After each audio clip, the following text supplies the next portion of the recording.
Hey guys, Trevy the Great here again with another battle report. This time we're doing some Warhammer Fantasy. Sorry, I haven't got a report out to you guys in a while. I did take a report, some photos of a report a while ago, but I misplaced them. My computer was being all weird with the uploading of photos, so I did find those, so I'll be able to get a report out to you guys on that. It was a 40k game against some Tau. And I'll get that out at some time in the future, so stay tuned for that. I also had a pretty bad cold for the last couple of days, so if I sound pretty coldy in this report, then that would be why. So I went down to New York to see some friends at another college up there, and at their campus they had a gaming club, and I ran into one of the moderators from Carpe Noctem, which is a Vampire Counts forum for Warhammer Fantasy that I moderate for. And we decided to throw down for a game. So I'm running my Beastmen, he's running his Vampire Counts, 2,000 points. We're just going to play straight up battle lines, victory points, just to see how it goes, because I think we're both scared of the crazy scenarios, which are scary. As you can see, there's a lot of little pieces of terrain on the board. Those are all impassable. The buildings we counted as impassable just because they were so small we wouldn't be able to put units into them anyway. It just wouldn't make sense. So just a lot of impassable terrain we'd have to maneuver around, and that would just get in our way. So pretty cool. I decided to take a magic light list this game. Not sure whether that was a particularly good choice. I knew going into it that a Vampire Counts army would be pretty magic heavy, so magic light could be a little bit of a problem, but it did give me points to put in a Doom Bull, which I figured would probably make up for the difference just because he's so big and beefy. He could probably take on a unit all by himself. I played a game against Vampire Counts a couple months ago, and the Doom Bull was able to hit the opponent's Vampire Lord General and just kill him straight out very early on in the game, which was awesome. So I figured I'd take a Doom Bull this game and see how it went. The Doom Bull is also being supported by 2 Tusk Gore Chariots, so they're going to try to get some combo charge action off and do some damage with impact hits and things like that. So pretty cool. I also have a unit of 40 Gores in a big old Goat Star with the BSB and the Banner of the Beasts, which gives them all +1 strength. I have a unit of 34 Bestigors. People on the internet keep telling me that these guys are really good, so I decided to give them another shot. So they have the Standard Discipline, and I have my Army General in there, so that gives him Leadership 9. I think I'm going to keep those guys back in the beginning of the game and hopefully clear up some enemy units after the combat sort of get going. Supporting that, I have a unit of 40 Ungors, Hand Weapon Shield, Full Command. They're just going to hold up an enemy unit for a while because they only cost like 200 points, and they're a really good tar pit to put in there. I also have a level 2 Bray Shaman for my 1 mage, and he ended up rolling Wisdom's Wild Form, which is awesome, and the other spell was Pan's Impenetrable Pelt, so he could give a character +3 toughness, which is going to be great against some of those crazy Vampire Counts characters. My opponent is running a pretty standard Vampire Counts army. He's got a Vargulf, he's got a unit of 20 Graveguard with the Banner of the Barrows, and then a BSB with the Drakenhof banner in there. He's got a unit of 20 Skeletons. They're just a bunker for his Vampire Lord. His Vampire Lord is level 4, has the Helm of Command, and some other magic items that didn't really come into play. And then, I'm sorry, not the Crown of Command, the Helm of Commandment. Bam, that one.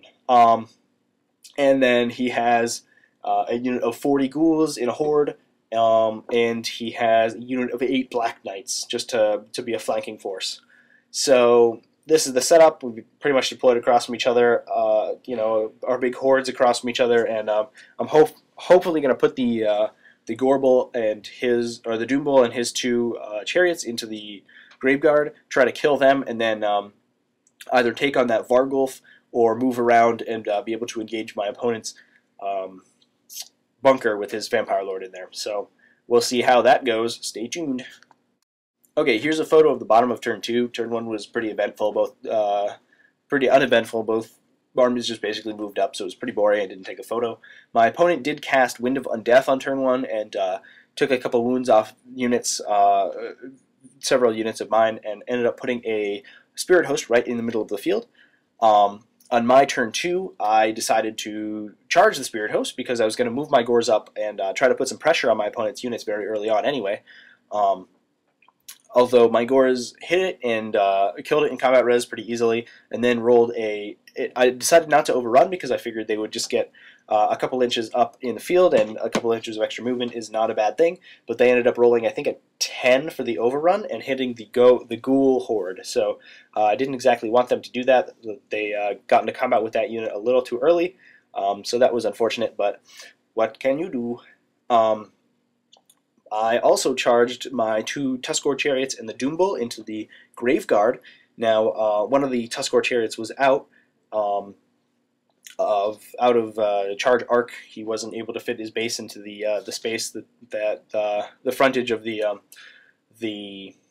Graveguard unit. So that was unfortunate. So he ended up failing the charge. But one of my Tuskor chariots and the Doombull did get in there, and this come out was pretty much just a huge slap fight. It was just a case of me rolling really terribly and my opponent rolling really well. I rolled pretty average for my impact hits. I did a number of impact hits, but my opponent saved every single one. I think I did six or seven impact hits, but my opponent saved all of them with his regeneration. My Doombull then struck, and he tried to take out the Battle Standard Bear, and he rolled, I think, 5 hits, and then rolled 1s to wound with 3 of them. So it was, and then most of the other wounds that I was able to do with Stomp and with the chariot were saved by regeneration. So I ended up doing, I think, a total of 2 wounds to the unit.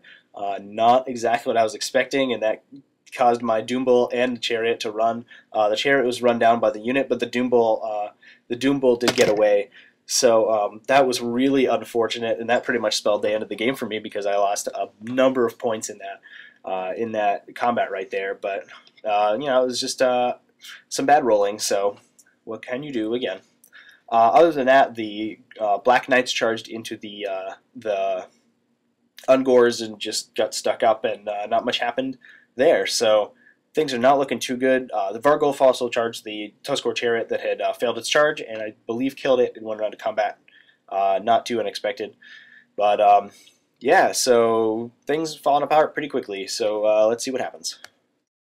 Okay, this I believe is the end of turn 3. As you can see, the Doombull there is still running. I had hoped that he would rally on my next turn, but he did fail his Leadership 8 test, which was pretty unfortunate. He could really have swung this game around just because he's a big block of points and a big, really killy monster, but I believe he ran off the field at the end of at the beginning of the next turn, so he failed 2 consecutive rally tests in a row, so that was really unfortunate. Other than that, I don't think much happened. My opponent basically moved up. His ghouls did an enormous number of wounds to the Gore horde. I'd really underestimated the amount of damage that the ghouls could do. I'd pretty much forgotten about their poison. I figured that with toughness 4 and they're only being strength 3, I could survive a number of attacks and strike back with a huge number of strength 4 attacks from my end. But I hadn't counted poison in, and my opponent got a pretty good roll to attack. I think he got 7 or 8 poison wounds on his first volley of attacks, so he ended up killing an enormous number of Gores. I did, I think, 12 or 13 wounds back to the Horde, but it wasn't enough, and the Gores ended up breaking and got run down by the unit. So all I've got left is my Ungors and my Bestigors at this point, but the Bestigors are a pretty beefy unit, so they might be able to do some damage, so let's see how it goes. Okay, this is the bottom of my turn 4, I think. I had to maneuver my Bestigor block to get into a better position. I was going to move it forward just to put pressure on my opponent's units and to stop him from basically just dancing around and doing damage with magic and things. So I charged his Vargulf and ended up killing it 1 round of combat very easily, although he did do 3 or 4 wounds back to me. But that allowed me to get into a position where I wouldn't be rear charged by either of the enemy units. Enemy units meaning the Ghoul Horde and the Graveguard. I was going to move up anyway, so I figured I might as well get a charge off and kill a monster in that case, and that put me in a position where I would probably be flank charged by both units, but that was better than being rear charged by one of them. So yeah, they're both going to charge me next turn, and I'll probably be crushed by endless hordes of undead. So let's see how it goes. Okay, so here's the end of my opponent's next turn. As you can see, he's charged the Bestigo Horde in both sides, and he's beefing up the ghouls, I think, with the Helm of Command to get some easier hits off on them. I did get Wissen's Wild Form off on my Bestigors, and that was a kind of funny thing that's happening all game. At any time I cast Wissen's Wild Form, my opponent would fail to dispel it by 1, so that was pretty lucky for me. And it did save a lot of Bestigors in this combat, and I was able to do an enormous number of wounds back, but it wasn't enough to be able to win the combat. Although by the end of the combat, I'd lost an enormous number of troops. Although I had more ranks than the Graveguard unit, so I was steadfast and I was able to pass that Leadership 9 test pretty easily. As you can see, me moving out of position there with the Bestigors put my Ungors out of range, and they were easily broken by the Black Knights, who then since moved around to try to get into a better position and possibly attacked in a later turn. Yeah, so here's gonna be the last photo of the game. Sorry, it's so fuzzy. The Bestigors have lost an enormous number of troops, and with that, they lost their steadfast. So there was pretty much no chance of them being able to hold against the attackers from both sides. So they eventually did a number of wounds, but took a bunch of casualties and broke and were run down by one of the Myriad units. So I believe that was top of 5 that I did end up losing the game.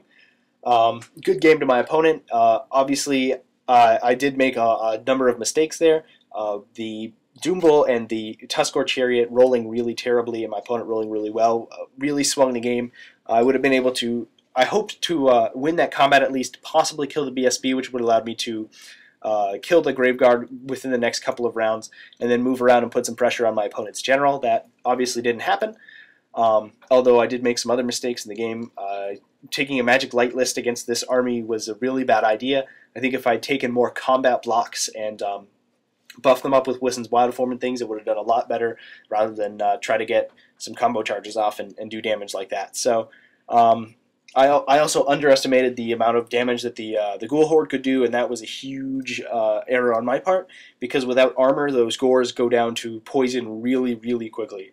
So that was too bad. Again, good game. And next time I fight Vampire Counts, I will certainly keep these lessons in mind. So I hope you enjoyed this battle report. For more sweet battle reports, just check out my channel. Go to Trevy'sPaintingTable.com. All that cool stuff. Keep on keeping on, folks.